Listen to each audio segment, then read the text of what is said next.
Hi friends, welcome to ROJAS COOKING. இன்னைக்கு நம்ம சேனல்ல சிக்கன் கிரேவி தான் செய்ய போறோம்.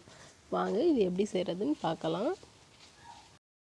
அதுக்கு முன்னாடி நீங்க என்ன நம்ம சேனலை சப்ஸ்கிரைப் பண்ணலனா மறக்காம போய் சப்ஸ்கிரைப் பண்ணிட்டு அப்படியே பக்கத்துல இருக்கிற பெல் பட்டனையும் கிளிக் பண்ணிருங்க. அப்பதான் நான் போடுற வீடியோஸ் எல்லாம் உங்களுக்கு உடனே நோட்டிஃபிகேஷனா வந்து சேரும்.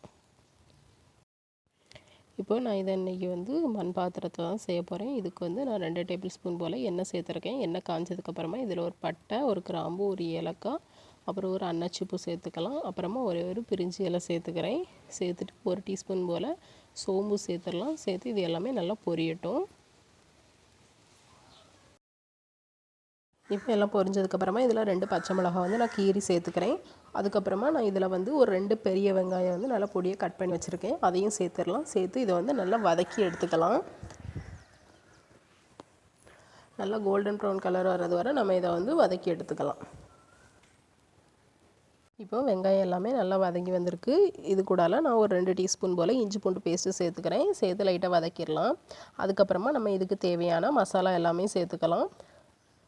நான் இதுக்கு ஒரு 1/2 டீஸ்பூன் மஞ்சத்தூள், அப்புறம் 1 ஸ்பூன் மல்லித்தூள், 1 ஸ்பூன் கரம் மசாலா, 1 ஸ்பூன் வத்தத்தூள் எல்லாம் எடுத்து வச்சுருக்கேன். இதில் சேர்த்து லைட்டாக கிளறி எடுத்துக்கலாம்.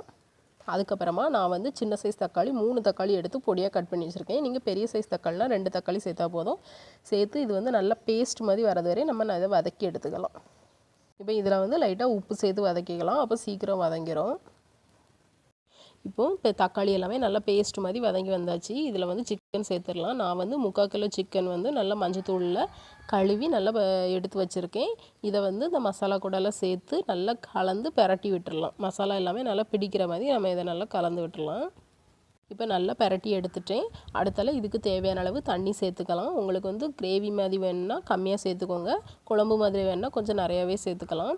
தண்ணி எல்லாமே சேர்த்துட்டு நல்லா கலந்து விட்டுட்டு இதை நம்ம மூடி போட்டு வேக வச்சு எடுத்துக்கலாம்.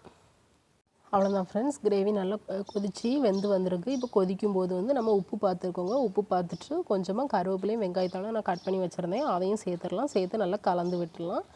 நீங்களும் இதே மாதிரி செஞ்சு பாருங்கள். செஞ்சு பார்த்துட்டு எப்படி இருந்துன்னு எனக்கு கமெண்ட்டில் சொல்லுங்கள். இந்த வீடியோ உங்களுக்கு பிடிச்சிருந்தால் லைக் பண்ணுங்கள், ஷேர் பண்ணுங்கள், சப்ஸ்கிரைப் பண்ணுங்கள். தேங்க்யூ.